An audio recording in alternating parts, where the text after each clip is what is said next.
Ryan Reynolds here from Mint Mobile. I don't know if you knew this, but anyone can get the same premium wireless for $15 a month plan that I've been enjoying. It's not just for celebrities. So do like I did and have one of your assistants switch you to Mint Mobile today. I'm told it's super easy to do at mintmobile.com/switch. Upfront payment of $45 for 3-month plan, equivalent to $15 per month required. Intro rate first 3 months only, then full price plan options available. Taxes and fees extra. See full terms at mintmobile.com. Marvel Studios' Thunderbolts will take the world by storm. Yes! There's some big threat out there, and you're gonna help me stop it. Us? Why, you got someplace to be? On May 2nd. Avengers, you're gone. No one's coming to save the day. Their time. I think we could be the people that are coming. Has come. Being the hero, there is no higher calling. Let's do this. Marvel Studios' Thunderbolts. Only in theaters May 2nd. Get tickets now. Rated PG-13. Some material may be inappropriate for children under 13. That's your money saying it's time for a McDonald's run. Because with new McValue at McDonald's, you get more than you expect. Like buy a 6-piece McNuggets and add a McChicken for just $1. Your money says let's go. Get more than you expect with new McValue. Prices and participation may vary. Valid for item of equal or lesser value. Don't you love it when things are both easier and more affordable? Like when the rain washes your car for you. Or like when you save up to 10% by bundling your renters and auto insurance with USAA. Bundle with USAA and start saving. Get a quote today. There are people out there all across the country pushing boundaries to grow the game of golf. Like champion speed golfer Lauren Cupp, who plays faster than anyone else. And Will Lowry, whose work in the golf community inspires more kids to get into the game. As a champion partner of the Masters, Bank of America supports everyone determined to find out what's possible. In golf and in life. What would you like the power to do? Bank of America. Bank of America NA, member FDIC, copyright 2025, Bank of America Corporation, all rights reserved.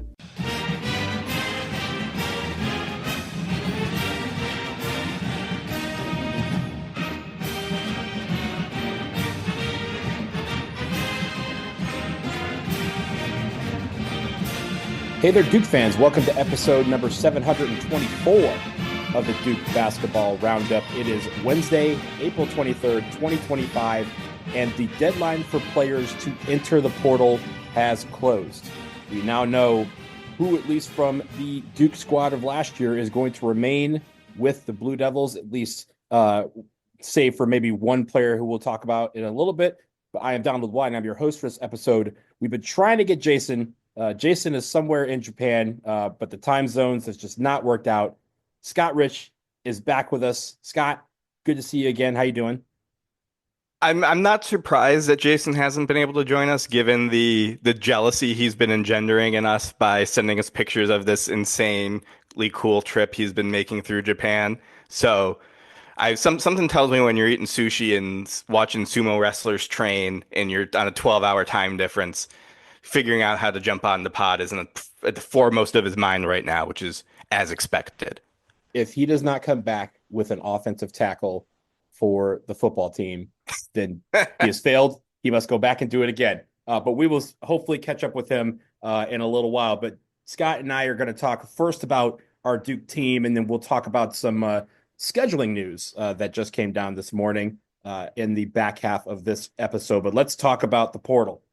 For the second time in 3 off seasons, Jon Scheyer has emerged from the portal relatively unscathed, with no main rotation players having entered the portal. We already knew Caleb Foster was coming back, but in the past 24 hours or so, we have learned that Darren Harris, Isaiah Slim Evans, Malik Brown, and Big Pat Gongba have all made it official that they are coming back to Duke for the next year.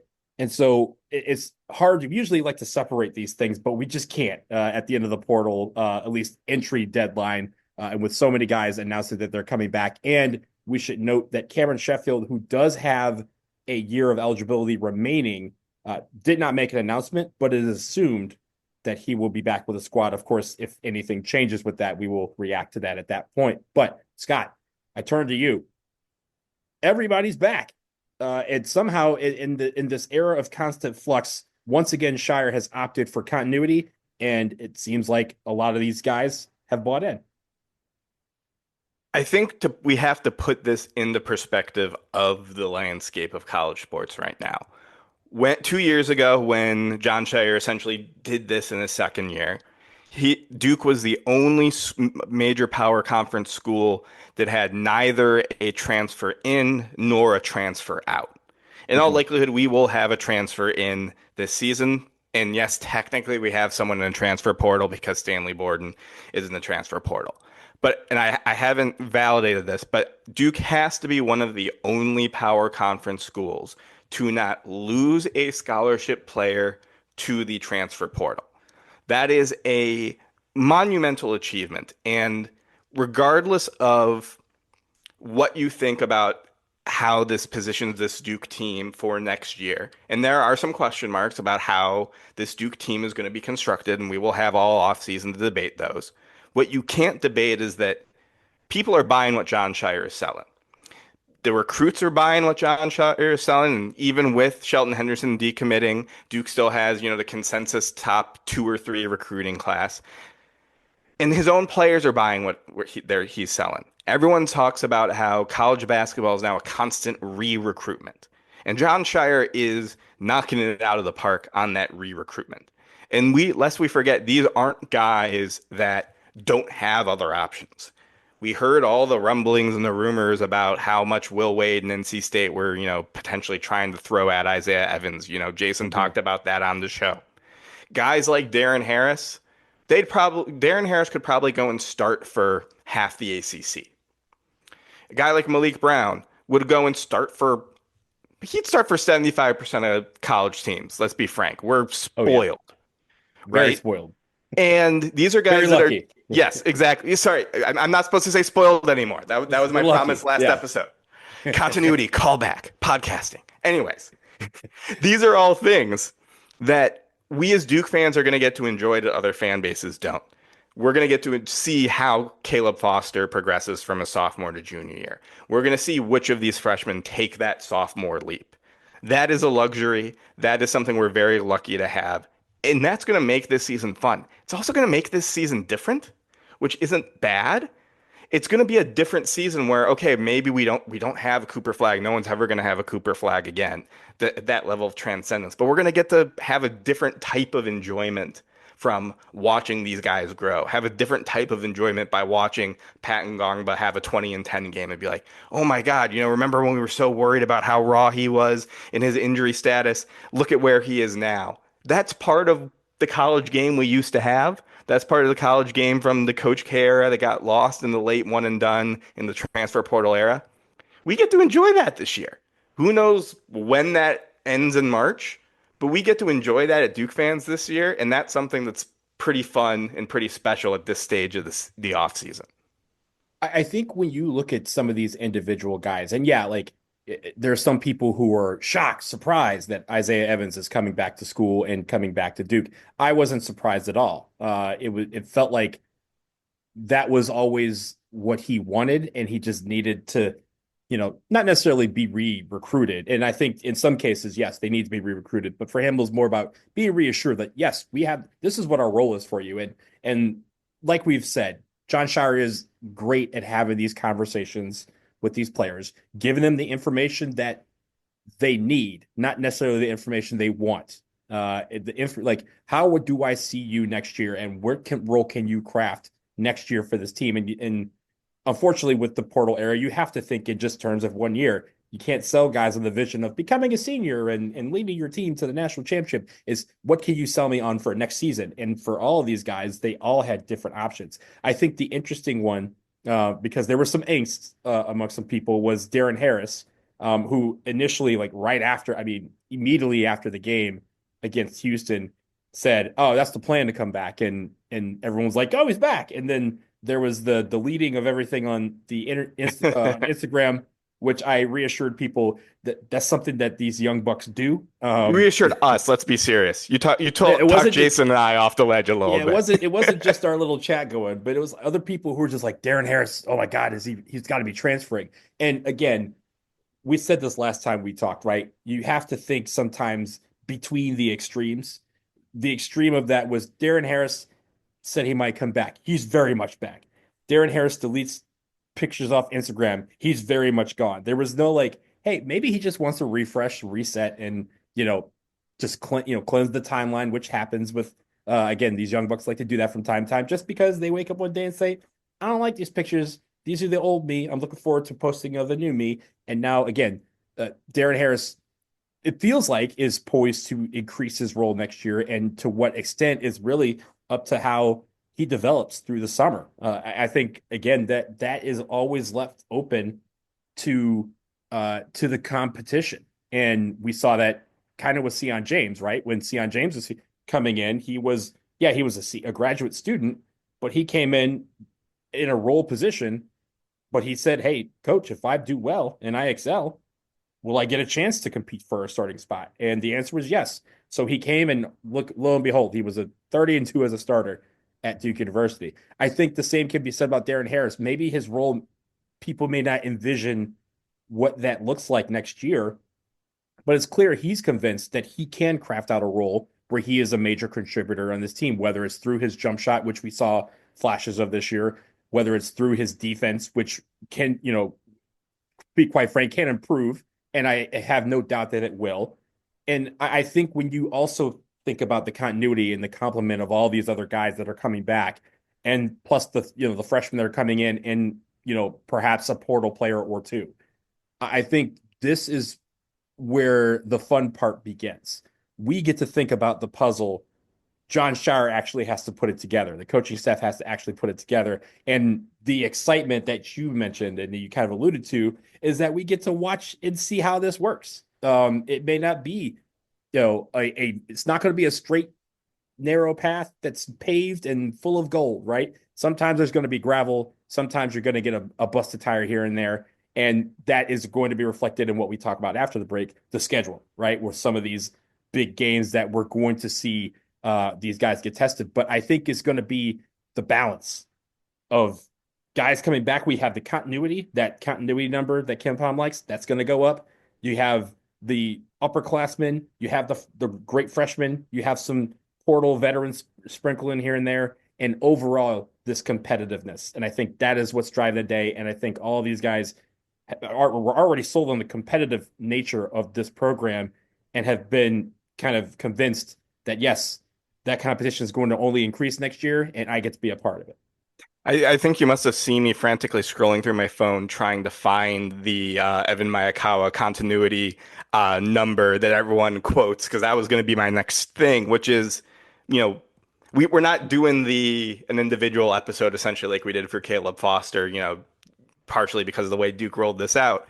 But I think that is fitting because this news is more than the sum of its parts, right? This news means more than Malik Brown is back and Darren Harris is back and Pat Gongba is back and Isaiah Evans is back. Those effects are multiplicative. It is the fact that these guys have played together. They know what it means to be a Duke Blue Devil, and they're going to do that next year. The statistic that everyone points to all the time, that Evan Miyakawa, who's a great analytics guy, put this out. Since the portal era started, which he classifies as since 2022, every national champion has had more than 50% of their minutes played by returning players. That doesn't mean they started their career at the school. So Malik Brown is a returning player, right? In 2022, Kansas, 81% of the minutes were played by people who were in a Kansas uniform the year before. For UConn in 2023, it was 53%. For UConn in 2024, it was 61%. For Florida in 2025, it was 70%. Even in this year's Final Four, Duke was a major outlier. Duke only had about 25% of its minutes played by Tyrese Proctor and Caleb Foster as their only two returnees. The other three Final Four teams all had somewhere between 70 and 80% of their minutes played by guys who wore the uniform the year before. That is, that's starting to become a trend. 4 data points, we can start to draw some conclusions from that, I would say. And the other thing, that shows this is, I was looking this up as we were talking. Early in the year, Evan Miyakawa did an analysis where he looked at how teams were doing early in, the non-conference schedule versus the expectations in the preseason, based off of how many minutes were played by returnees. And essentially what he found was that teams that did not have major returnees were way more likely to be vastly underperforming. If you had less than 50% of your minutes played by returning players, there was a 50% chance you were playing worse than the analytics expected you to perform entering the season.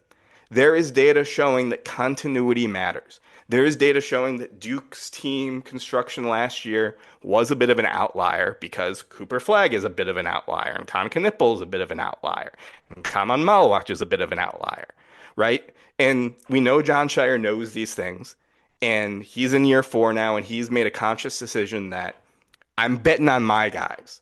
I'm betting on my guys in the continuity rather than the flashy new toy in the portal.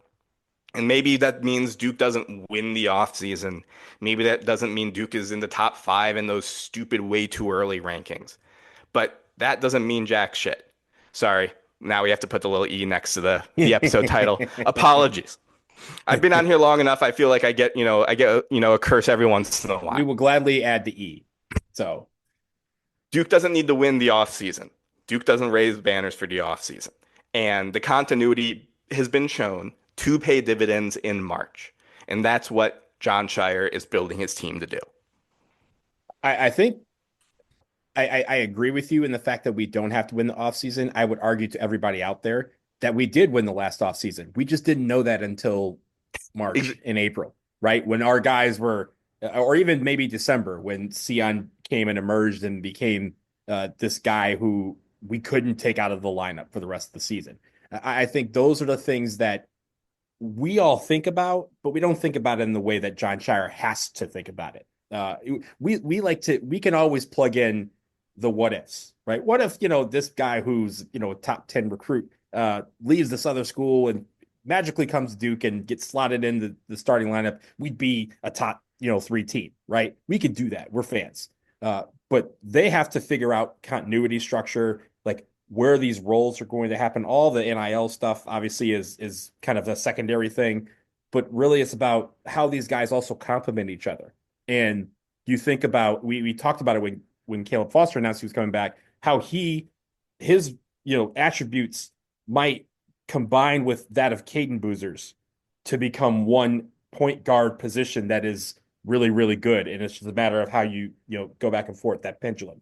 We saw it this year when Malik Brown was in the game, or Kamen Malwach was in the game versus Pat Gongba, right? When he came in the game, those attributes might have been different, but we were able to do so many things with all 3 of them.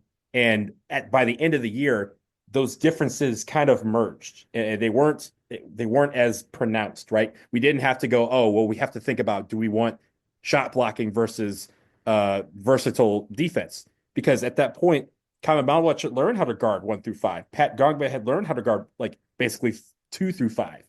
And so we didn't have to worry about those switches as much as we did at the beginning of the season. This is going to be another one of those years, I think, where slowly but surely these, as I said all along, these machines are going to start learning. And when they start learning, they'll apply that information and become better. And so the Caden Boozer and Caleb Foster combination you may see at the beginning of the season is definitely going to be much better when we get to March. And I think that's the joy of this. And again, we're talking about this without the foresight of what portal player, if any, we may add, because we do hear that there are some that might be on their way. But again, that's an exercise we'll save for when those guys actually commit to the program, and then we can again put those puzzle pieces together. I do think it's worth acknowledging a couple of the anxiety points that I think Duke fans might be having. There is a reasonable anxiety over, is Caleb Foster a true point guard / is Caden Boozer going to be ready as a freshman to be a point guard? There's reasonable anxiety. Their Kamen Malwachs don't grow on trees. Otherwise, I would want that tree. But there's reasonable anxiety. Is Pat and Gongba the same defensive presence from a shot blocking perspective, from a rim protecting perspective? There's reasonable questions about, hey, is there a real 2 guard on this roster? Is there someone who can create their own offense off the dribble? To Duke fans who are fixated on any of those concerns, which are all very valid, what I would say to you is this. You haven't thought about something that John Shire hasn't thought about. And we know for a fact that when John Shire sees a problem, he does not have a problem having frank and honest conversations with his players. We saw that last year with TJ Power and Sean Stewart. We saw where, again, things are never this simple. It's never this black and white, like you say. But there, Malik Brown was sort of coming in for Sean Stewart's minutes, more or less. Mason Gillis, more or less, was sort of coming in for the TJ Power role, right? John Shire aced those decisions. We know now that TJ Power is onto his third team. He's going to Penn. Sean Stewart was a last-minute addition to the portal. That whole recruiting class, that whole year because of COVID has been weak. So that's a whole another story we could get into. But John Shire diagnosed that before we all did, right? We were all really upset when those guys left, but John Shire saw something. If John Shire saw that, these guys wouldn't be on the team. If John Shire saw that there wasn't a two guard or he wasn't comfortable with some other move coming that meant there was a two guard, there would be changes. We know that for a fact. If John Shire went to Caleb Foster and said, look, man, I don't think you're a point guard, and I think we need to get a point guard on this team. I'm going to go recruit one of these top point guards in the portal really hard. That would have happened, and that might have changed what happened with Caleb Foster. We don't know that for sure. Maybe Caleb Foster is going to be the off-ball guard.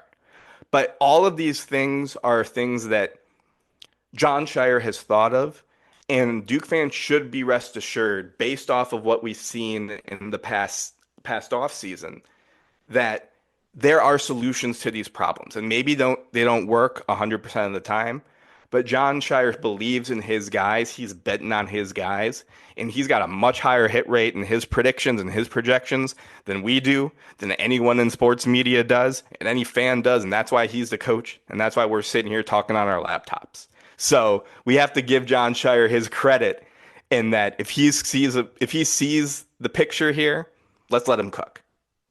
I will give you one thing that he probably has not thought of that we have is this podcast. I wish he would think about this podcast. Hey, John, if you're out, dbrpodcast@gmail.com. We're happy to have you anytime. We'd love to talk to you. But to sum this all up, right, I think there's more pieces coming. We're not going to get into the Common Malwatch situation and why he hasn't declared where it's assumed that he's going to. That's something we'll probably touch on if and when that decision happens. But I think when we think about some of the guys that could have left and decided to stick around, I think that's where I really see the vision being bought in, right? I see a Darren Harris, Pat Gongba, those type of guys who, again, struggled at some points or didn't get off the bench that much at the beginning of the season. Pat, a little bit later, emerged as this guy that we had to figure out to leave in the rotation. He was ready for the moment. Darren Harris didn't get those types of opportunities, and he's now saying, okay, I'm going to work hard and I'm going to be a part of this team because I want to do that here. When you said, as you mentioned, he could do that at half the joints in America. He could be that point guard. He could be that that off guard. He could be the guy, one of the best players on any other team. But he decided he wants to, when he has that emerging moment, when he has that thing where it all clicks together, he wants it to be in a Duke uniform. And that is special. We don't get that often, as you see across all of college basketball. Most teams don't get that nowadays. How many teams do we know will have completely different lineups, completely different teams next year? Just for context, to put this in perspective, Florida just won the national championship.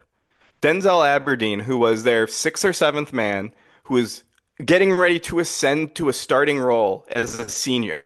He'd been at Florida for 3 years. I believe he's from the state of Florida. He transferred. He transferred to Kentucky, an in-conference rival, because of NIL dollars, playing time, what have you.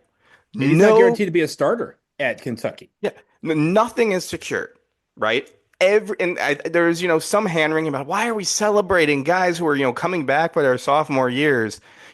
Guys, it's a different era, right? Nothing is guaranteed. Everyone who says they want to play at Duke and they want to play in Cameron, they deserve their flowers, and we deserve to be excited that we get to see them again. Because again, that is not guaranteed. Even the most straightforward, clear-cut, I'm coming back for more money and a bigger role doesn't always happen, because this is a new era and it's a new world of college basketball, and we can fight it or we can accept it. Like Robert Wright, right? He was had a NIL deal in place apparently, and then BYU said we'll triple it, and he goes, I'm going to BYU, right? So that happens. But also to all those people who are saying why should we celebrate these guys coming back for their sophomore years? This is exactly what you wanted, right? You wanted continuity. You wanted guys. You wanted Exactly. to get rid of this era where people just leave all willy nilly. Well, let's celebrate the guys who don't. Let's celebrate the guys who buy into the program and unpack their bag, so to speak, and decide they want to be a part of this process for more than 1 year. That is, again, it's going to be more of a rare thing for coaches to keep all of their players. And John Shire has done that. Now we get to see what he may add to some of the known commodities that we have and see how he can formulate that into yet another team that can go places. I think that's a great thing to look for this offseason. And of course, as we get more portal news of guys we may be pursuing, guys that actually commit to the program, then we'll add that to this basket of 9 guys, I think it is the current total, and see how this becomes the 2025-2026 Duke Blue Devils, a team that we are going to get behind and we're going to hope can go all the way to get banner number 6. So we'll leave it there. Let's take a quick break. On the other side, for that team to get to Indianapolis next year, they're going to have to get through the schedule, and we have a big scheduling update. Everybody come see me at my house after this. Hey, Duke fans, make this your best season yet with a nutritious 2-minute meal from Factor. Eating well has never been this easy. Just heat up and enjoy, giving you more time to do what you want. Jason, the meals are terrific too, and they arrive fresh and ready to eat, which gives you more time to get outside and enjoy this lovely spring weather that we're having. They have 45 weekly menu options, so you can pick gourmet meals that fit your goals, whether it's satisfying breakfasts, on-the-go lunches, or premium dinners. And I enjoy the fact that they're filling, and I don't feel the need to snack between meals. Yeah, that's always good for your waistline. Get started, everybody, at factormeals.com/DukeBB50off. Use that code, DukeBB50off, to get 50% off plus free shipping on your first box. Again, that is code DukeBB50off at factormeals.com for 50% off plus free shipping.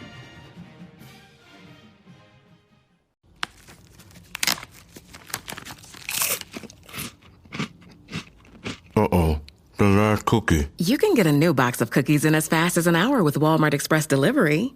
Are you my guilty self-conscience? No, I'm the voice offering you promo code EXPRESS for free delivery on your first order. Hey, who ate my cookies? You mean, these cookies? Order now. Welcome to your Walmart. Promotion valid for first express delivery order. $50 minimum subject to availability. Restrictions apply. Does it ever feel like you're a marketing professional just speaking into the void? Well, with LinkedIn ads, you can know you're reaching the right decision makers. You can even target buyers by job title, industry, company, seniority, skills. Wait, did I say job title yet? Get started today and see how you can avoid the void and reach the right buyers with LinkedIn ads. We'll even give you a $100 credit on your next campaign. Get started at linkedin.com/results. Terms and conditions apply. This episode is brought to you by the Nissan Armada Pro 4X. With a twin-turbo V6 engine ready to propel your adventures, up to 8,500 pounds of towing capacity to haul all your favorite toys and space for 8 passengers. Nissan's most powerful car yet will chew up and spit out anything you throw at it. Learn more about the all-new 2025 Nissan Armada at nissanusa.com. Towing capacity varies by configuration. See Nissan Towing Guide and Owner's Manual for additional information. Always secure cargo. Are you still quoting 30-year-old movies? Have you said cool beans in the past 90 days? Do you think Discover isn't widely accepted? If this sounds like you, you're stuck in the past. Discover is accepted at 99% of places that take credit cards nationwide. And every time you make a purchase with your card, you automatically earn cash back. Welcome to the now. It pays to Discover. Learn more at discover.com/credit card, based on the February 2024 Nielsen report. All right, we are back, and we shift our attention to the upcoming schedule for the upcoming season. And a big one, a big nugget has dropped in the last few hours.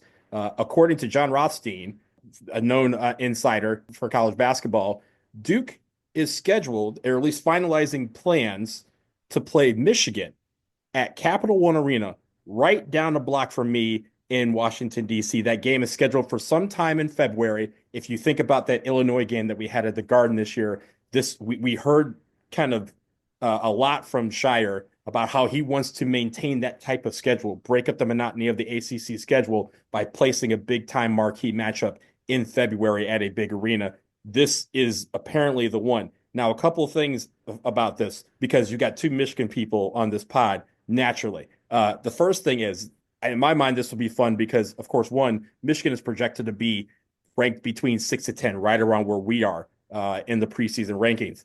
The second thing, we cannot escape Elliot Cadeau because Elliot Cadeau just transferred to Michigan. Elliot Cadeau cannot escape us. That's true, too. That's true. I'm sure he showed up and they're like, we're scheduling Duke. And he's like, no, don't do that. But also, there was some method to the madness of this game being in Washington, D.C., as I'm sure you know, Scott. The East Regional will be here next year. And so, of course, that is a region that we hope to be in. We're very good in the East when we play in the NCAA tournament, and we hope that we end up here on our way to Indianapolis next year. So here's hoping, but we have to change some of the juju of this building for Duke. I've obviously seen a lot of Duke games in this building. I've seen some wins. I've seen some very, very painful losses in this building. I hope this is not one of them. But Scott, you're the Michigan guy too.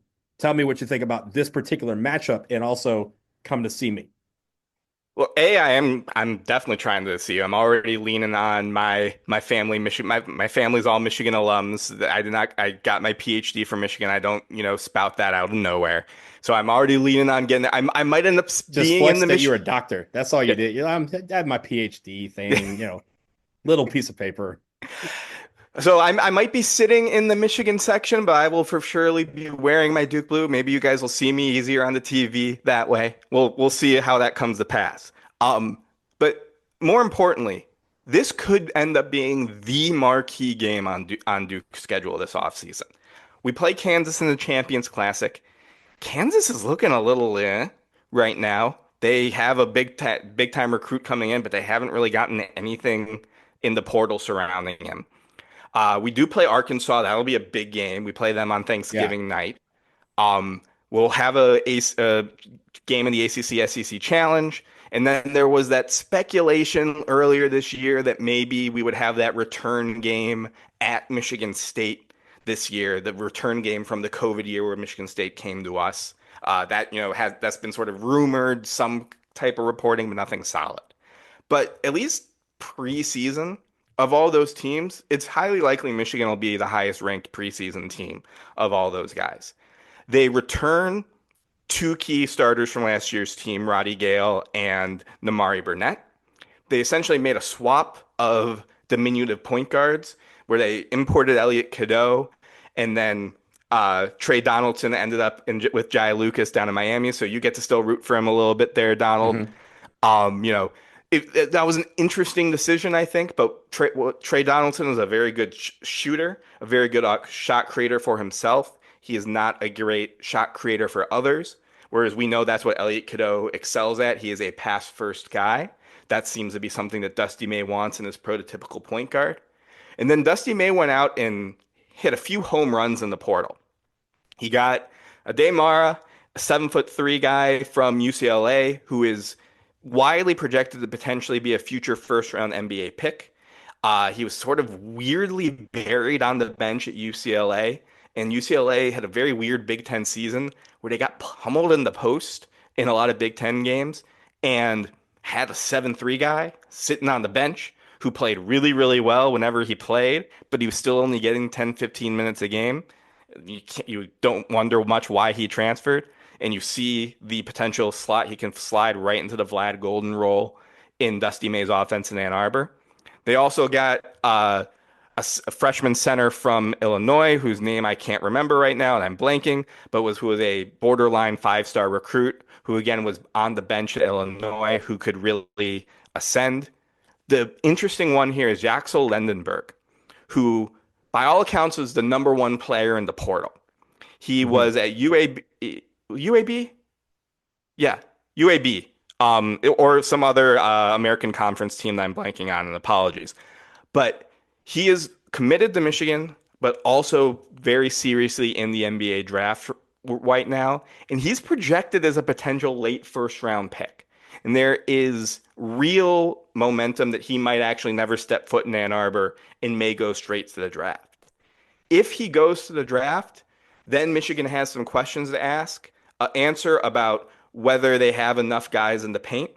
If he comes back, though, then Dusty May has essentially reproduced Vlad Golden and Danny Wolf in slightly different forms. And we saw that in his first year, Dusty May led Michigan to a Big Ten tournament title. He led them to the Sweet 16. He gave Auburn a real big scare in the Sweet 16.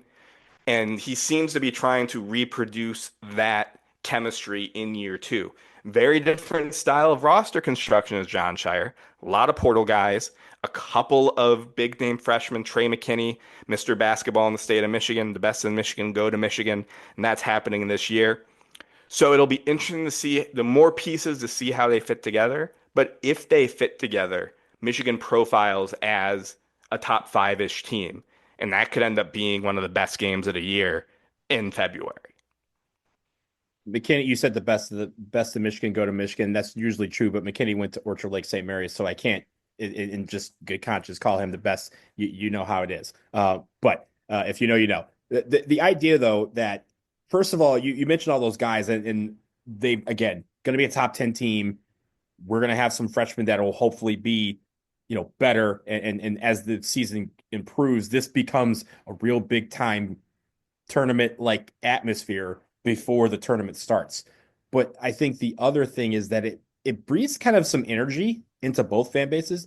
I'll tell you, I've gotten a lot of texts today, both from Michigan people and from Duke people. Obviously, the rivalry exists from the late 80s, early 90s, and I think that nostalgia kind of breathes some new life into the schedule because we know, right? Michigan State, because we play them, it feels like every other year or every third year with the Champions Classic, and then even we used to play them in the off years during the ACC Big Ten Challenge. So we've played them so many times. Almost. I think there was a stat where the most tournament matchups between two head coaches was Coach K versus Tom Izzo. Yeah, so like we played them every other year in the tournament too, for whatever reason. Right. It was like and the story is like Izzo versus K. They always had that ready to go. But I think the great thing about this is the fact that it breathes some new life into that. We get to face a team that has that nostalgic rivalry essence, but it's a team we haven't seen in a while. So there's still that newness of it. And so for some of these younger fans who might have come started becoming Duke fans or followed, the Cooper Flags and the Conca-Nipples and even going back to like the Vernon Careys and Zion Williamsons of the world, we haven't seen them play a Michigan team that is good. It hasn't happened in a while. So that type of atmosphere will be electric. And the fact, of course, for me, that I get to hop on the metro and be there in less than 10 minutes makes it even better for me. But I'm just speaking for myself. But I think this game will be, if it's finalized, would be a really, really good addition to, again, that non-conference schedule. And I think it gives these guys another chance because, as we know, the ACC wasn't great this year. And so maybe with an improved ACC plus this, that helps everybody when it comes to the tournament. And especially those non-conference big-time matchups, it's not just Duke versus Michigan. They're going to look at it as ACC versus the Big Ten, how fair or unfair that may be. So I like this matchup. The other thing that this news tells us is it tells us that John Shire still thinks this team's going to be really darn good this fall. Mm-hmm. One of the things we talked about last offseason was that, hey, Duke's going out of their way to schedule Kansas the preseason #1 team. Hey, Duke's, playing a murderer's row of Kentucky, or it was Kentucky and then it was at Arizona and then it was at Kansas. John Shire must really believe in Cooper Flag. Hey, even the cupcake teams we're scheduling are in the Ken Palm 75 to 100 range. Those aren't really traditional cupcakes. That's sort of odd. That's interesting. That was one of our first data points that John Shire is scheduling for a really, really good team. There's still a lot of pieces to be put in place, and by all accounts, this has been stirring the pot for a little while now. But at bare minimum, this is another data point that says John Shire at least thinks this Duke team is still going to be really darn good. John Shire is going out of his way to schedule Arkansas on, prime time Thanksgiving night. He's going out of his way to play a Michigan team that just, you know, hit a home run in the portal. By all accounts, John Shire still thinks that this Duke team this fall is going to be pretty darn good. And if you can't trust John Shire on that, I don't know who you can trust. And we see, we know that they're playing at Army on Veterans Day, part of a home, interesting home and home, right? Like obviously the ties between Duke and Army are endless, but there's also the opportunity for us to, I think it's air quotes, our turn to go on the road for the ACC SEC challenge, which means, again, the world is our oyster of who they pair us with. It could be in Alabama, it could be Auburn, it could be a Florida or a Tennessee. I don't think they'll schedule Kentucky because we saw that last year. But again, that's still on the table. Who I know that it's going to be very hard for them to continue resisting Duke versus Kentucky in this challenge, whether it's in Cameron or at Rupp. So that is always going to be a possibility. And even going to Texas, right? Like, if Texas is improved, like those marquee programs, having that for both conferences to kind of highlight and market, and for ESPN obviously to market, is something that we have to look out for. So it's going to be interesting on who we get for that, but that may be on the road. And you never know. If that's at home, I could see John Shire scheduling yet another road test, a home and home of some sort, so that, or even like a neutral site where we go to the Garden again, or go somewhere close to the other team, right? Like not playing, for example, not playing George Mason at George Mason, play George Mason here in DC for sake of example, but finding a team where we can go to their house and play them somewhere close to their court, I think is something that he's looking at. If I were a betting man, I would bet that Duke has a marquee road non-conference game on the schedule this fall. It's not there yet. Yeah. Yeah, exactly. It's not there yet. Maybe it's this rumored Michigan State thing. Maybe it's the start of another home and home. There's been so much chatter about Duke UConn rivalry. Come to Stores, come to my hometown. That would be great. I would get destroyed on campus that day, but I would gladly bear that burden. But that's besides the point. I think we did see some of the dividends of playing at Arizona this year. We've seen so many super talented Duke teams start out slow on the road in ACC play. Arguably, Duke's hardest ACC game was its first road game of the year at Louisville, and Duke pulled that out. That was a game that one and done heavy Duke teams of the past, who that was their first hostile environment, might have wilted it. I think we saw that. I would be shocked if that doesn't become a staple of John Shire's scheduling moving forward, that at least to some degree, he wants his guys to be exposed to a hostile environment before they get to ACC play. And that's, right now we can pencil in about 4, marquee non-conference games, whatever the SEC, ACC challenges: Kansas, Michigan, and Arkansas. 3 of those are on neutral sites. 1 of those is a question mark. Historically, we try to get around 5 Q1, for sure games. So there's something missing on that schedule. One of those missing pieces will be on the road, I think. One of those missing pieces will be, hey, Boozer Twins, you got to go see what it feels like to wear Duke on your chest in a place where they hate people who wear Duke on their chest. Yeah, I'm not someone who's going to lay my house on it because I don't have one. But I will say, if I had a house, I feel fairly solid in saying that, someone can come visit me if this doesn't transpire. But I think it's going to happen. I think we get a couple more. That took an odd turn from I'm going to bet my house to you can come visit me. Not betting my house. I got to live.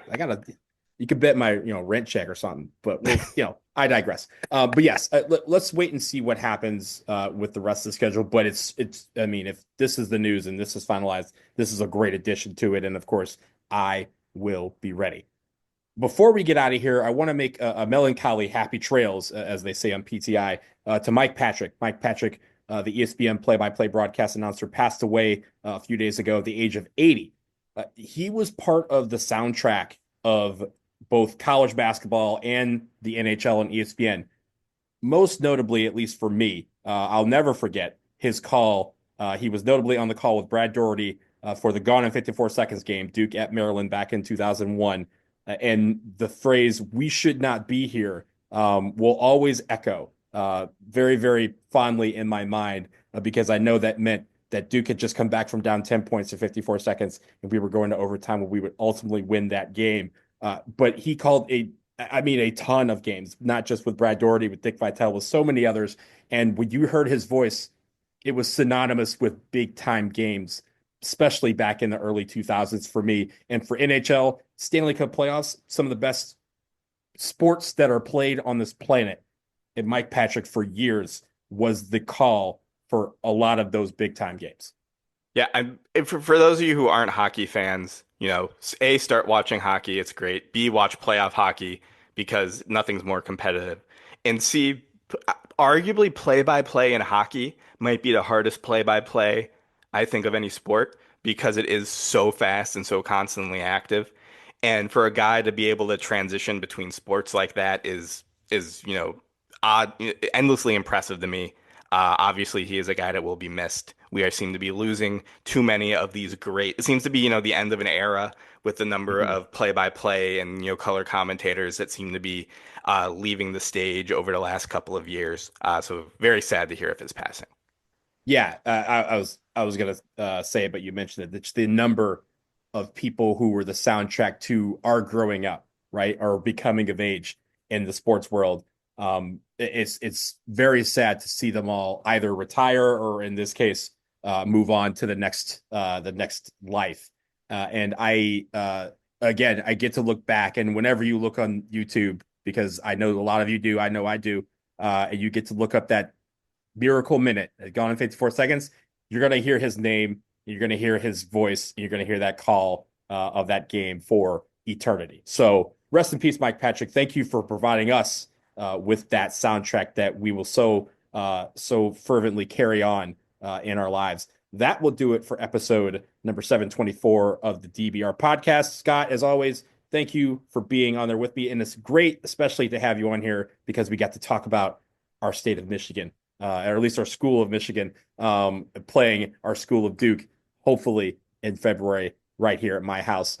Everybody's invited, not to my apartment, but to Capital One, if that materializes. We will be back very soon. I think as we get more information, we'll obviously be back to react to it. But until then, dbrpodcast@gmail.com. If you have questions for us, we'll be happy to answer. I'll even send them to Jason so that when he's busy recruiting a sumo wrestler for our football team, he could then answer those questions as well on the show. But until then, he is Scott, I'm Donald, and now it is time for the Duke Band to play us out and take us home.